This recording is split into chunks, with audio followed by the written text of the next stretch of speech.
Très vieille question de l'astronomie, existe-t-il des planètes gravitant autour d'autres étoiles que le Soleil?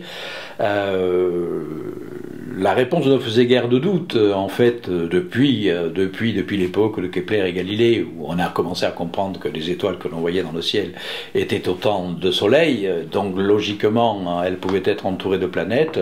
On n'avait pas les moyens expérimentaux de mettre ces planètes lointaines en évidence, car évidemment on est ébloui par ces étoiles et les planètes ne brillent pas par elles-mêmes, et il a fallu attendre donc la décennie 1990-2000 pour commencer à avoir les moyens expérimentaux de mettre en évidence ces planètes extrasolaires qu'on appelle aussi des exoplanètes. La plupart des étoiles ont des planètes qui gravitent autour.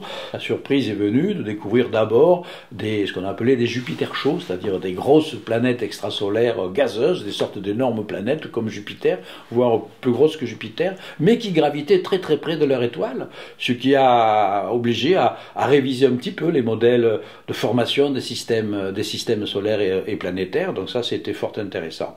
L'autre question fascinante, c'est la question des exotères, c'est-à-dire est-ce que maintenant, parmi ces planètes extrasolaires, il existe des planètes pas trop grosses justement, et pas gazeuses, des planètes telluriques de type terrestre, on appelle donc des exotères, et qui graviteraient dans ce qu'on appelle la zone d'habitabilité d'une étoile. La zone d'habitabilité d'une étoile, on peut deviner facilement ce que c'est. C'est une zone où on n'est ni trop près ni trop loin de l'étoile, de façon à ce que la température moyenne, étant donné s'il peut y avoir une atmosphère autour de la planète, etc., est comprise entre 0 et 100 degrés, auquel cas on peut avoir de l'eau à l'état liquide. Voilà. Si on a de l'eau à l'état liquide, une atmosphère, etc., un système Terre-Océan-Atmosphère, il y a une possibilité, qui reste théorique, une possibilité que la vie puisse se développer par un sens, parce qu'il semble y avoir les ingrédients, en tout cas compris sur Terre, pour que la vie puisse se développer à partir de la chimie du carbone. Alors a priori, on pense qu'il faut 3 ingrédients nécessaires, mais peut-être pas suffisants, pour que la vie apparaisse.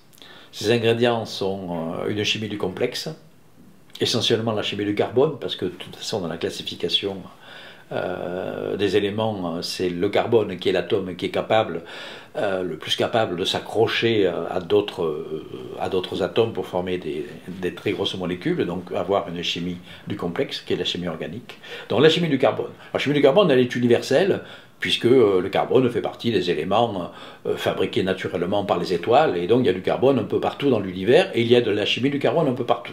On observe cette chimie du carbone, par exemple dans le milieu interstellaire, où il y a plein de réactions chimiques qui produisent effectivement des molécules organiques, on en trouve dans les météorites, dans les comètes.